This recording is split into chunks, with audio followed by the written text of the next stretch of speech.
반갑습니다.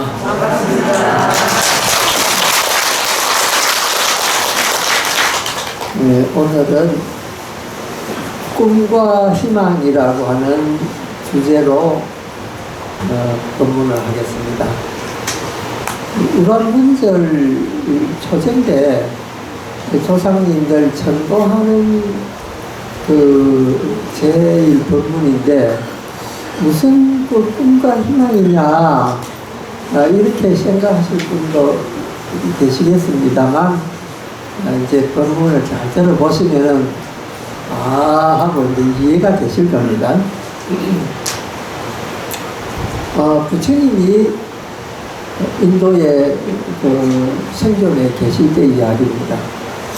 어느 날 부처님이 시자를 데리고 이제 길거리, 왕사성 길거리를 이렇게 가시는데, 그 당시 왕사성에서 아주 그 부자가 흉악을 짓고 있었습니다. 요새 같으면은 빌딩을 한 채 올리는 이런 비유가 되겠죠. 그래서 부처님이 그 집주인 광경을 이렇게 보시고 그 집주인 보고 좀 오라 그랬습니다. 그래 이제 집주인이 나와보니까 부처님이 계시거든요. 그래 부처님께 이제 예배를 드리고 부처님 무슨 일이십니까? 그러니까 부처님 하신 말씀이 그래 지금 네가 집 짓는 일을 감독을 하고 있는데 그 감독하는 일을 잠시 멈추고 나의 설법을 들어라 이제 이러시거든요. 그러니까 이 부자가 뭐라고 하냐면은 부처님 지금 인부들 요즘 말로 인부들 인건비 주고 지금 그 시멘트 뭔가 다 들어오고 있는데 옛날에는 자재는 달랐겠지만 요새 말로 번역하면 그럴 거예요. 그런데 들어오고 있는데 지금 이게 시간이 돈입니다. 그러니까 제가 법문은 나중에 이제 공사 끝나고 저녁에 부처님한테 법문 들으러 갈 테니까 지금은 제가 가서 일 좀 해야 되겠습니다. 이제 이러는 거예요. 그리고 부처님이 한 번 더 그러시는, 그렇지만은 그 사이에 일을 잠시 멈추고 그래도 내 법문을 들어라 그랬으니까 부처님 제발 좀 봐주십시오. 제가 가서 일 좀 해야 됩니다. 그러면서 발에 예배를 하고 막 가버리는 거예요. 그러고 난 뒤에 부처님 다시 이제 시자를 데리고 가던 길을 이제 가셔서 가자 이러면서 이제 가셨어요. 그로부터 한 30분 정도 지났나 집 짓던 이 집이 와르르 무너져가지고 그 공사하던 그 감독하던 그 주인이 죽어버렸어요.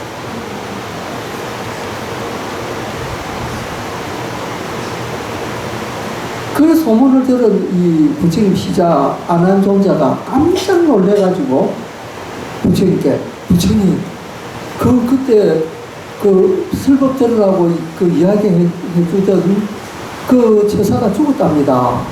그러니까 부처님이 미리 알고 계셨다는 것이 그이는 참으로 좋은 기회를 잃어버렸구나 이렇게 말씀하셨어요.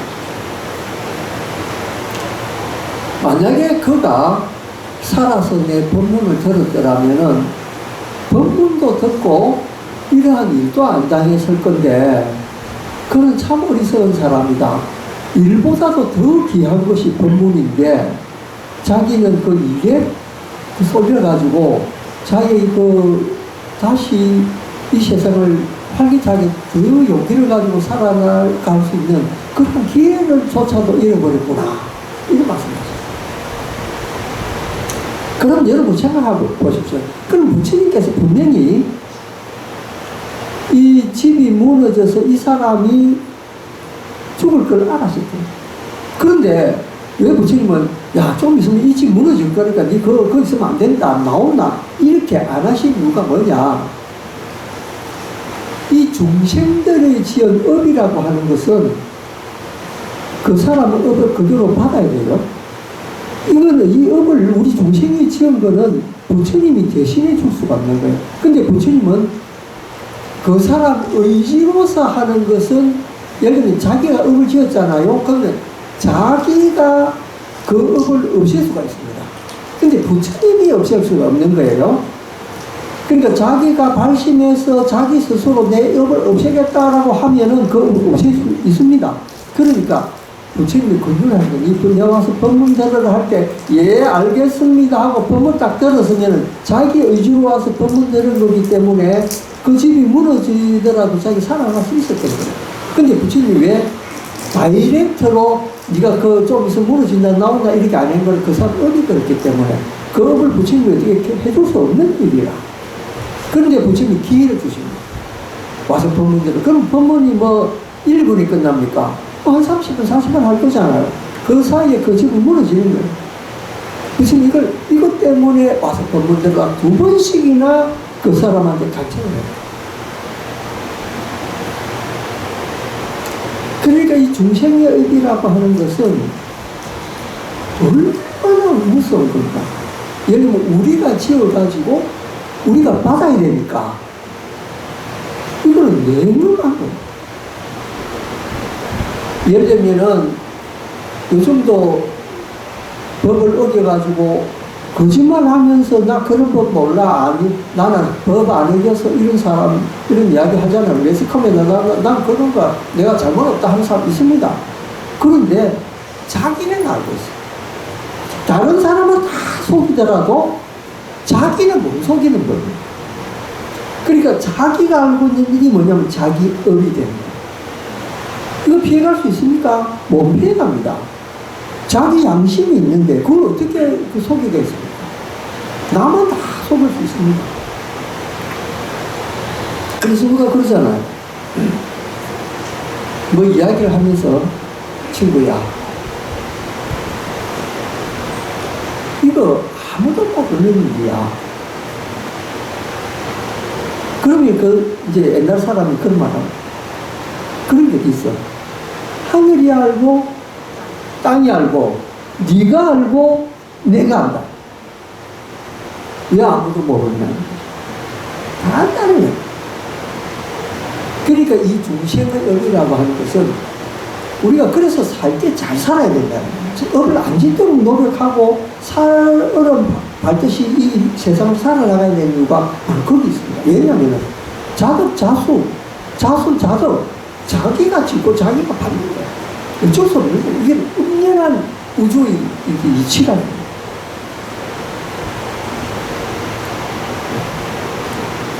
부처님이 세 가지 못하시는 게 있습니다.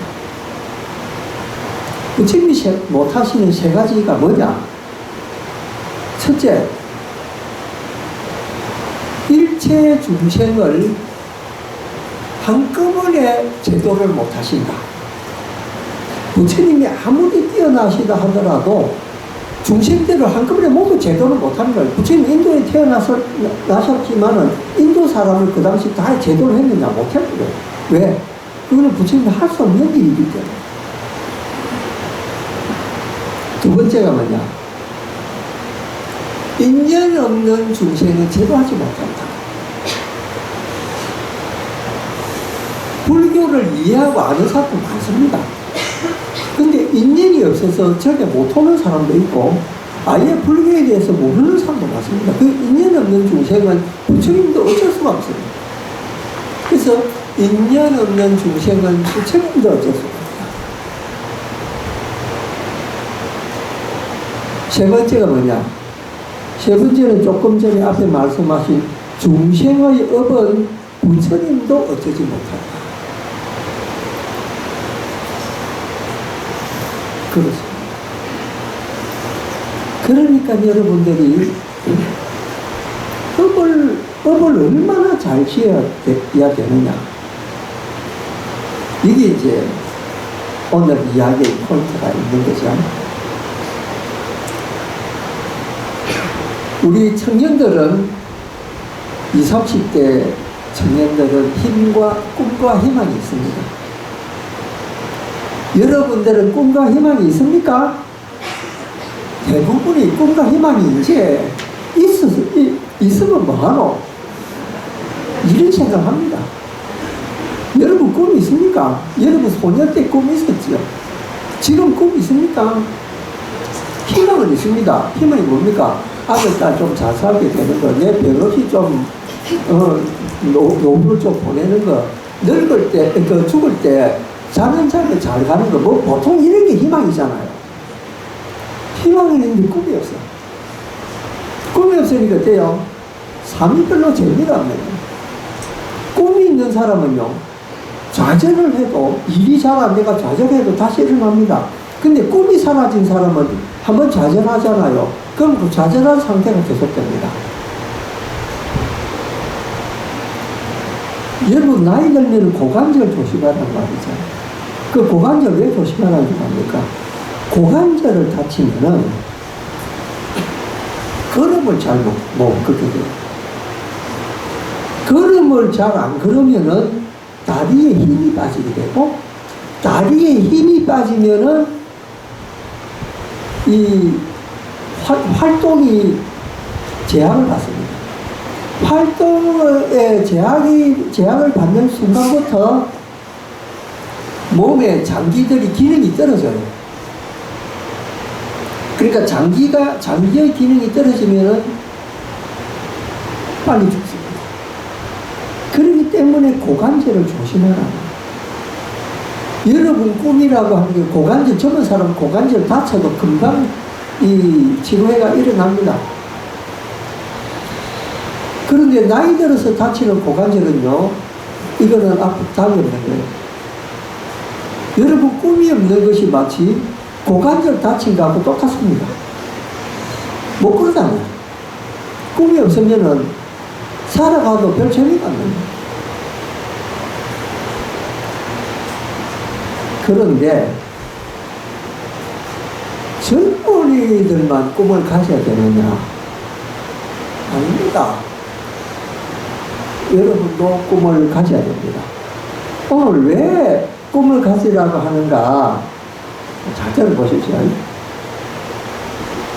여러분, 이제 우리가 우람절 제 지내려고 오늘 다 모였는데, 그래가지고 저기에 우리 조상님 위패를 잘 이제 모셔놨습니다.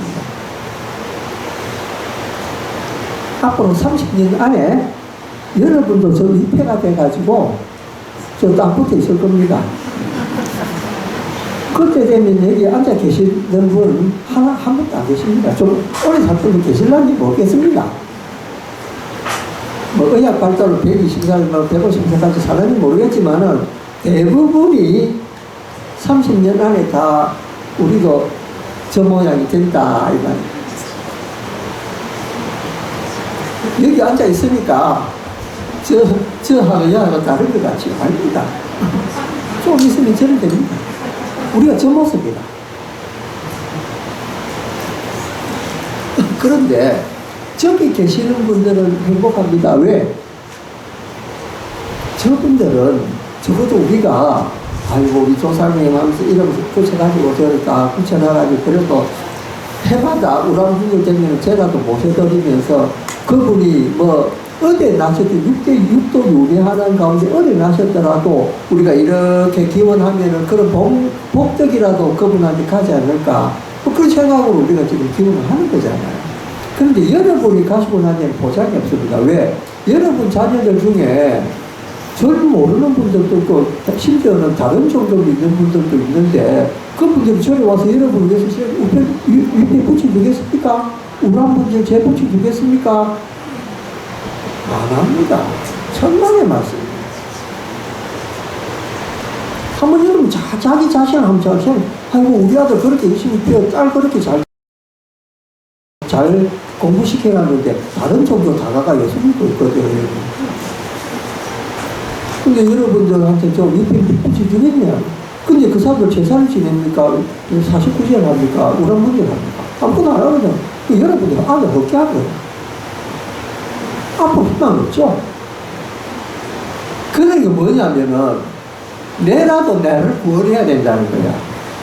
여러분 구원해 줄 사람은 조상님들은 여러분들이 지금 구원하고 있어요. 49년 지내면서 이 음덕을 갖다가 조상님한테 보내고 있어요.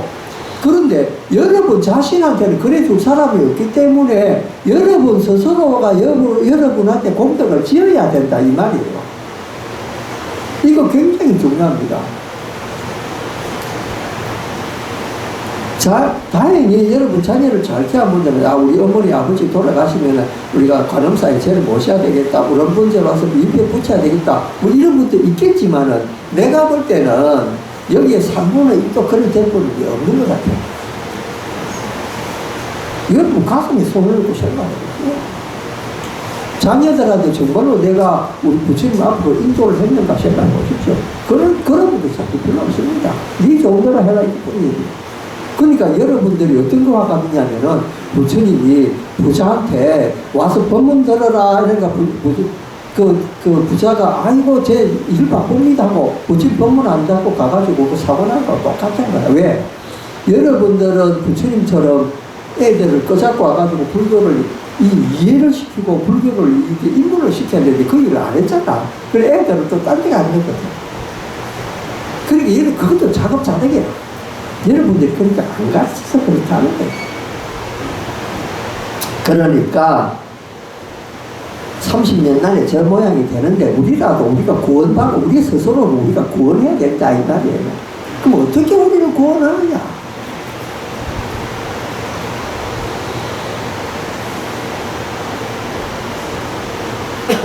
제가 이 결제 때마다 법문하면서 숙제도 드리고 또 우리 관음사에서는 여러분들한테 아미타불 염송하도록 그렇게 이제 연불 정진을 권하고 그렇습니다.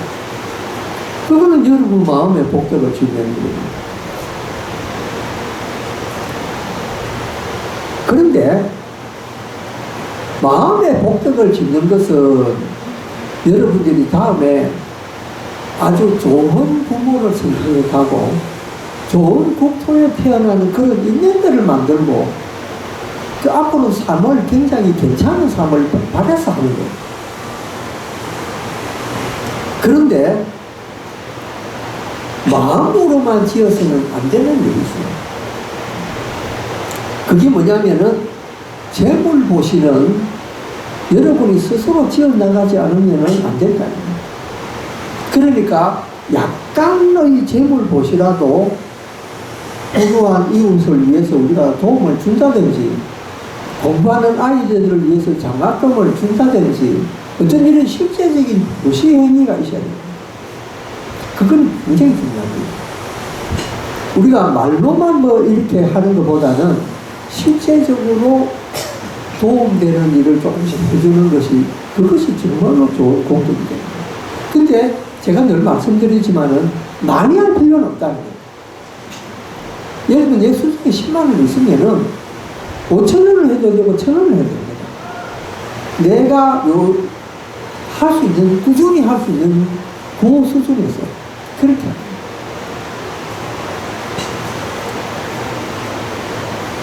그러니까 모든 불보살님들은 우리가 보시하는 것에 대해서 자비한 마음으로 환희심을 일으키신다.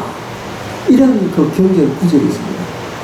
여러분이 보시할 때마다 불보살님들이 기뻐하신다.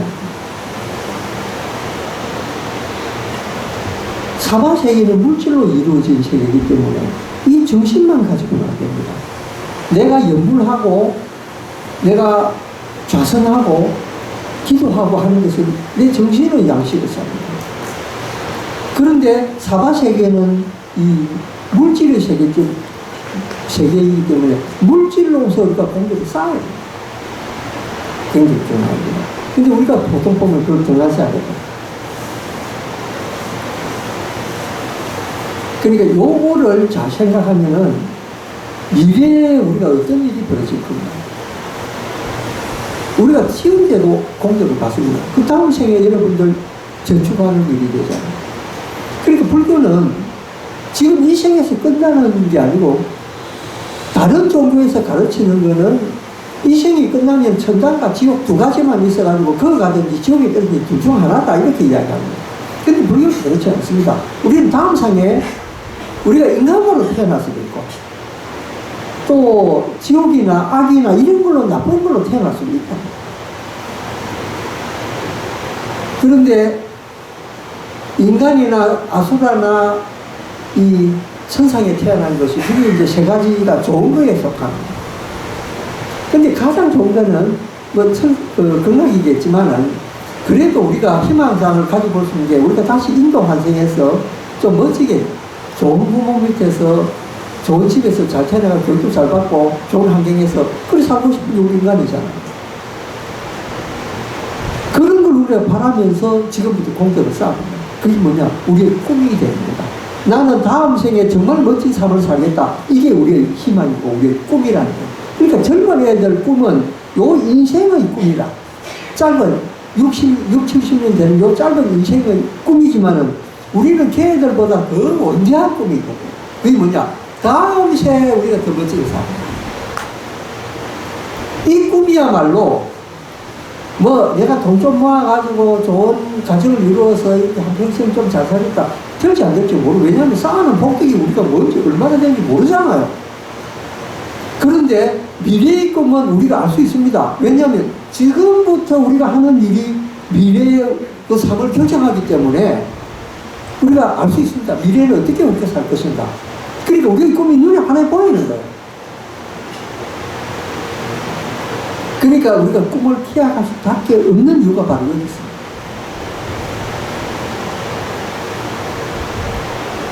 사람이 죽을 때 어떻게 죽느냐. 경에 보면 그런 말이 나옵니다. 촛불이 타고 있다가 이 촛불이 사그러집니다. 사그러질 때 쇠양초에 불을 딱 붙이면은 요 불이 이 쇠양초를 딱 옮겨 붙습니다. 삶과 죽음의 차이는 이와 같다라고 이야기가 되어 있습니다. 우리가 다음 세계에 옮겨가는 것도 요 꺼져가는 촛불을 다시 쇠양초에 딱 옮겨 붙는 순간과 똑같다라고 되어 있습니다.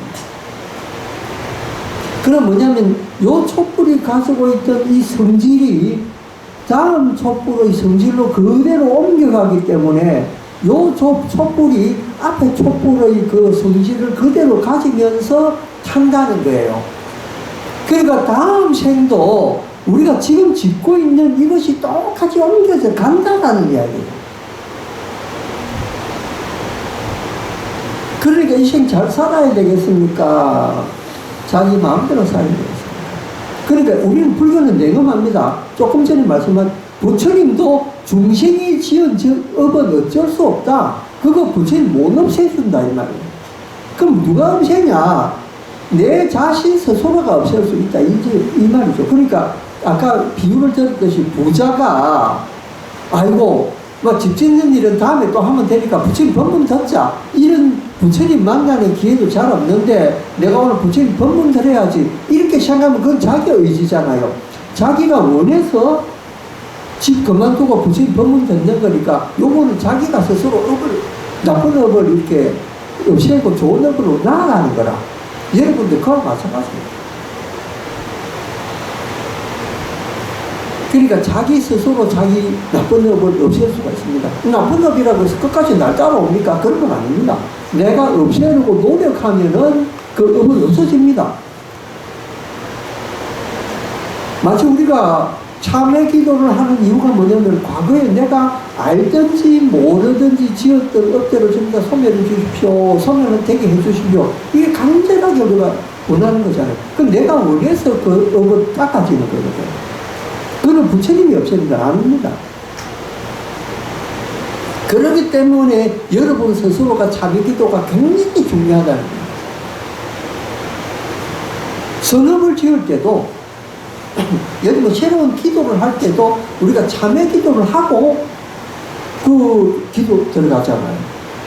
천성에 보면 참회지는 나오죠. 이거 왜 나옵니까? 우리가 수계 같은 거 가지고 불 뜨기 전에 뭐합니까? 관정하기 전에 뭐합니까? 참회 전에 이러잖아요.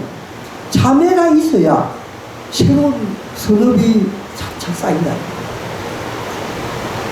깨끗한 땅에 물건을 놓고 싶지. 누가 지저분한 곳에 뭘 새로운 물건 놓고 싶겠습니까? 그렇잖아. 그러니까 업장을 우리가 소멸하는 기도도 게을리 하지 말고 우리가 좋은 선업들을 계속 쌓아놔야 되겠다. 그건 뭐냐? 우리의 꿈을 위해서 미래에 우리가 어떤 삶을 살 것인가 우리 스스로 만들어가는 거예요.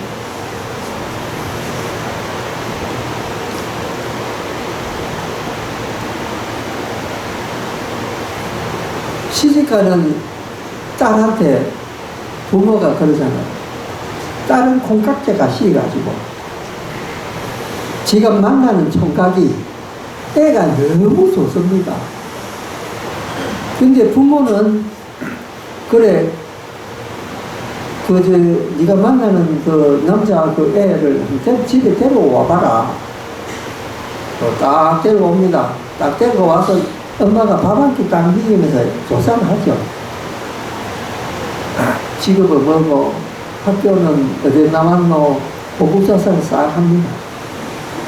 그거 왜 그렇습니까? 걔가 어떤 사람인가 알아보려고 그러죠. 그건 왜 그렇습니까? 내 딸을 위해서. 내 딸 미래를 위해서.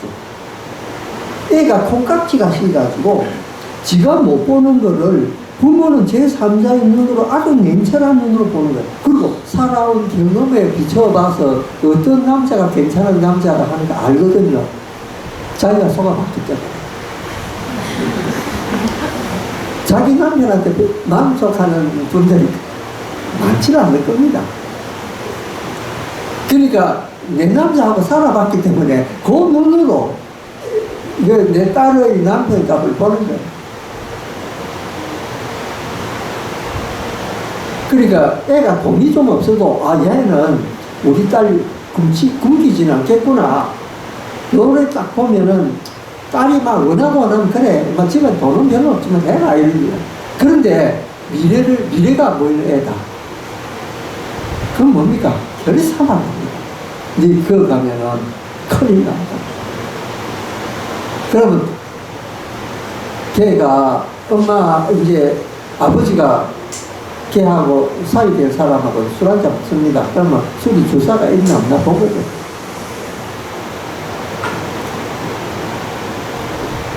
보통 보면 긴장을 해가지고 주사 있어도 잘 안 하죠. 근데 이제 딸이 은연중에 그런 말 합니다. 엄마, 우리 누구누구는 술을 먹으면은 주사가 좀 있어. 이러는. 엄마 걱정하죠. 야, 주사 있는 애 만나지 마라. 왜? 자기가 전염을 받기 때문에. 근데 딸, 엄마 나 그거 고칠 수 있어. 잘 못 고칩니다. 여러분도 남자를 기분해봤잖아요. 내 남자 좀 잘못해서 내가 지금 고칠 수 있어. 여러분 고쳐집니까? 지금까지 그러고 있잖아. 그러니까 남자는 여자한테 실망하고 여자는 남자한테 실망하고 처음 만날 때하고 좀 다르다. 살아보니까 있는데 이거죠. 그리고 미래에 여러분들이 난 여자 싫어하면 남자 되면 되잖아. 그럼 난 여자가 좋아. 여자 되면 되고. 여러분 마음대로 선택할 수 있습니다. 이게 꿈이란 거야. 우리가 미래의 꿈을 이렇게 가지잖아요. 난 다음 생에 태어나면 이렇게 살 거야. 그건 뭐냐? 그럼 지금 그렇게 적응을 해놔야 된다는 거야. 생각만, 나는 뭐 미래에 그래야지. 이렇게 생각해. 그럼 어떻게 됩니까? 지금부터 마음 공부, 자비심부터 가지는 공부해야 돼. 마음 크게 가져. 여러분, 조그마한 동네 구멍가게 하는 사람하고 큰 기업의 CEO들하고 마음가짐 완전히 다릅니다. 생각하는 틀도 다르고 마음도 다릅니다. 사람 보는 방법도 다르고. 왜? 그런 큰 걸 기업을 운영하려면 그런 큰 그릇이 돼야 돼. 그러니까 그 잘 사는 사람들은 어릴 때부터 외국문 그 좋은 학교 보내고 뭐 하바드니 어디니 보내가지고 수많은 외국인들 만나게 하고 외국말도 잘 하고 왜? 큰 물에 가서 놀아서 큰 세상을 봐라 이거거든. 그래가지고 한국 와서 그 기업을 운영할 때 그런 크게 할 수 있다는 거예요. 근데 그거 못 본 사람은 결국 쫓겨나는 걸 가지고 그 안에서 뺑뺑이 가는 거예요. 그러니까 이 견문이 넓어야 되는 게 여러분 똑같습니다. 미래에 큰 걸 하려면은 지금부터 마음 자리를 크게 넓혀 놓지 않으면은 그렇게 안 됩니다. 그럼 어떻게 해야 되느냐? 가까운 내 주변부터 내가 큰 마음 쓰는 게 필요하다는 거예요. 어떻게 해서 필요합니까? 웬만한 것 같으면 다 용서해주고 자비심 어린 눈으로 바라봐주고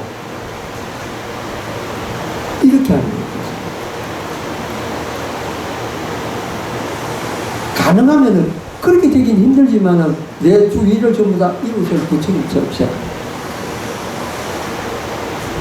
옛날에 어떤 스님이 그런 말씀 하신 거 있잖아요. 이 세상 모든 분들은 사람들은 생명들은 다 부처다.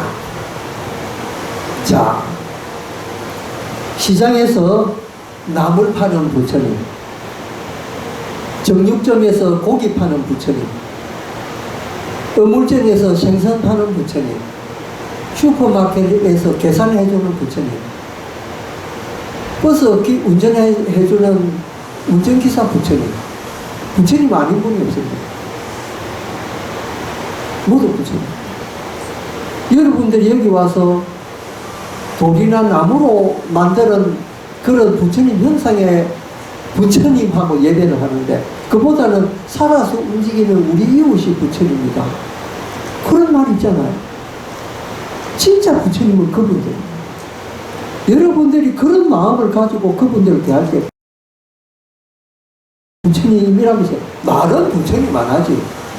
아 정말 이거 얼마입니까? 일하지 마라. 속으로는 부처님 이거 얼마입니까? 그럴 때 여러분 마음 그럴 때 커지는 자비심이 생겨요. 미래 나를 위해서 적응을 하는 거예요. 이게 우리가 꿈을 만들어가는 거예요. 그럼 우리 다 무한분칠 때 우리가 저 위패처럼 돼 있을 때 위패 안 해줘도 내가 내 스스로 돈 만들었기 때문에 내 자녀가 그래 안 해줘도 난 괜찮다. 왜? 난 내 스스로 행복하고 내 스스로 내 길 만들었기 때문에 내 좋은 세상에 태어나가지고 저 좋은 거 못 받았다. 그런데 자녀들 대해는 안타까움은 있지. 제가 불교를 알았으면 이런 이치까지 알 건데 얼마나 좋겠나. 그렇잖아요.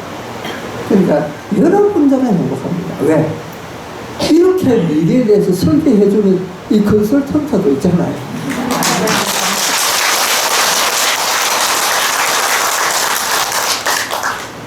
이제 오늘부터 이제 제를 해서 지난번에 이제 일제했고 오늘 초제인데 쭉 하면서 저 위패를 바라보면서 기도하시고 또 이제 제의 그런 그 잠을 올리면서 내가 다음 세상에는 우리 조상님들보다 더 행복한 삶 내가 설계를 하고 있습니다. 그렇게 이제 제 조상님께서 이제 고하고 나도 이제 그런 꿈을 위해서 내가 조금 더 보시하고 조금 더 자비로운 마음 가지면서 그렇게 이제 여생을 그런 희망으로 보내야 되겠다. 그런 생각하면 좋겠습니다. 감사합니다.